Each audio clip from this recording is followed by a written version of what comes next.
Investigation thriller സിനിമകളും ട്വിസ്റ്റുകളും.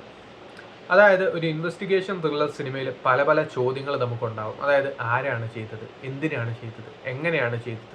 മിക്കവാറും revenge ആയിരിക്കും അതിൻ്റെ ഉത്തരം. അതെങ്ങനെയാണ് ആ ഒരു റിവെഞ്ചിൻ്റെ സ്റ്റോറി എക്സിക്യൂട്ട് ചെയ്യുന്നത്, ഫ്ലാഷ് ബാക്ക് കാണിക്കുന്നത് എന്നതിലിരിക്കും ആ ഒരു മൂവി വർക്കൗട്ട് ആവുന്ന ഒരു സംഭവം. പക്ഷേ ഇവിടെ വരുമ്പോഴത്തേക്കും അതൊന്നും വർക്കൗട്ട് ആവാത്ത രീതിയിലുള്ള ഒരു അവിയൽ പരുവമുള്ള ഒരു മൂവി ആയിട്ടാണ് ധീരം മാറുന്നത് എന്നുള്ളത് ഈ ഒരു സിനിമയുടെ പ്രധാന പ്രശ്നം തന്നെയാണ്.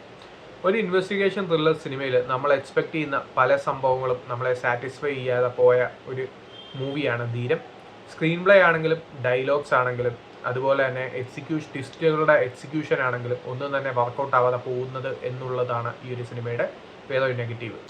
സോ ഈ മൂവി ഫോളോ ചെയ്യുന്നൊരു പാറ്റേൺ ഉണ്ട്. അതായത് ആദ്യം ഒരു കുറ്റവാളിയെ കണ്ടുപിടിക്കുന്നു, അപ്പം പിന്നെ പോലീസുകാർക്ക് മനസ്സിലാവുന്നു ഇതല്ല കുറ്റവാളി. പിന്നെ അങ്ങോട്ട് വേറൊരു കുറ്റവാളിയെ കണ്ടുപിടിക്കുന്നു, അപ്പം മനസ്സിലാവുന്നു ഇതുമല്ല കുറ്റവാളി. പിന്നെ അങ്ങോട്ട് വേറൊരു കുറ്റവാളി. ഈ ഒരു പാറ്റേൺ കാണുമ്പോൾ തന്നെ നമുക്കൊരു മടുപ്പ് തോന്നും. അതാണ് ധീരം എന്ന് പറയുന്ന മൂവിയുടെ പ്രധാന പ്രശ്നം. ട്വിസ്റ്റുകളൊക്കെ അൺഎക്സ്പെക്റ്റഡ് ആണെങ്കിലും അതിൻ്റെ എക്സിക്യൂഷൻ, ആ ഒരു മേക്കിങ്ങും എക്സിക്യൂഷനും ഒന്നും അതിനൊത്ത് ഉയരാത്തതുകൊണ്ടാണ് മൂവിയുടെ ഒരു പ്രധാന പ്രശ്നമായി മാറിയിരിക്കുന്നത്. സോ അങ്ങനെ പോകുന്ന ഒരു മൂവിയാണ് ധീരം. കൂടുതലും ഡയലോഗ്സ് വളരെ നല്ല രീതിയിൽ ഇറിറ്റേറ്റ് ചെയ്യുന്നുണ്ട് എന്നുള്ളത് ഈ ഒരു സിനിമയുടെ പ്രധാന പ്രശ്നമാണ്.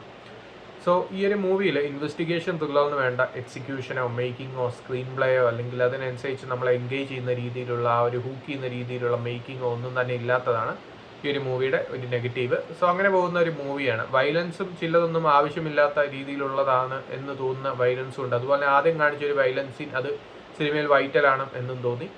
സോ അങ്ങനെ പോകുന്ന ഒരു മൂവിയാണ്. മേ ബി ഒരു വാച്ചബിൾ അല്ലെങ്കിൽ നോട്ട് വാച്ചബിൾ എന്ന രണ്ട് രീതിയിലും പോകുന്ന ഒരു മൂവിയാണ്. സോ താല്പര്യമുള്ളവർ കണ്ടു നോക്കാം. ആമസോൺ പ്രൈം വീഡിയോയിൽ അവൈലബിൾ ആണ്.